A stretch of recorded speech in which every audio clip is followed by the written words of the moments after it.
Hi! When you have the mindset to do everything you want to do and are committed to it, you can now move on to step 3. Keep on it. Think of it as a beautiful destination you want to get to, and the only way you get there is by taking these steps. Setbacks will always exist.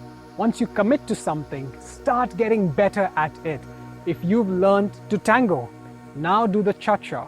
If you play 5 chords, now play a song. If you read 10 pages a day from one book, now read 10 pages a day from 2 books. If you write a blog, start compiling your thoughts for a book. This way, you'll see that you are getting better at what you do, which is everything. Now that you've seen Mike, it is time to meet Mike.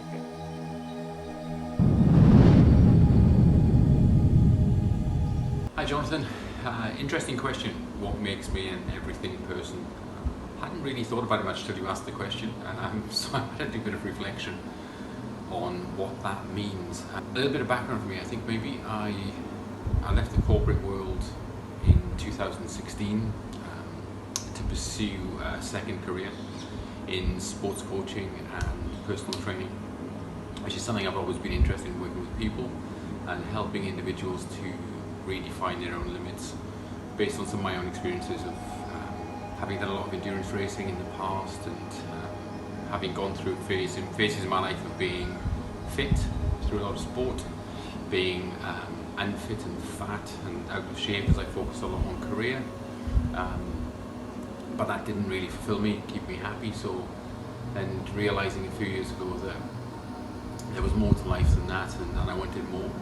So then I took a decision to step back and step out and do something that was scary. So it was I think fear had been holding me back for a long time, as it does with a lot of people.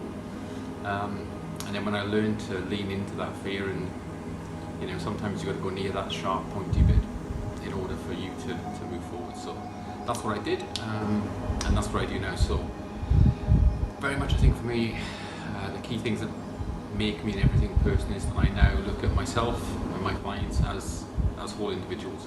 So it's not just one thing.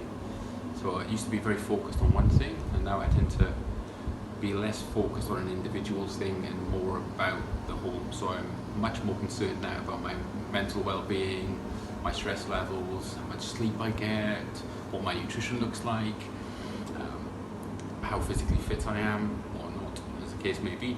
And that's sort of very important to me, and I find time for that. So I work out what's important to me. So how do I manage all of that? A little bit of self-reflection, realizing what's important, mapping that out onto an overall sort of general plan of where I want to be, what I want to do with my business, what I want to do with my physical fitness, what I want to do with sort of challenges in both of those. And I stick to that plan, but also realizing that that plan can change. As things change, circumstances change, life goals change sometimes. That allows me to be flexible enough to change that and to find time for what's important. We can all find time for the things that are important. We always say we don't have time. We have time for what's important. So make sure what's important and what you're spending your time on is the things that you really want to do that make you happy, and that's what works for me. Obviously a lot more to that story, but maybe that's for a future episode. Take care, man.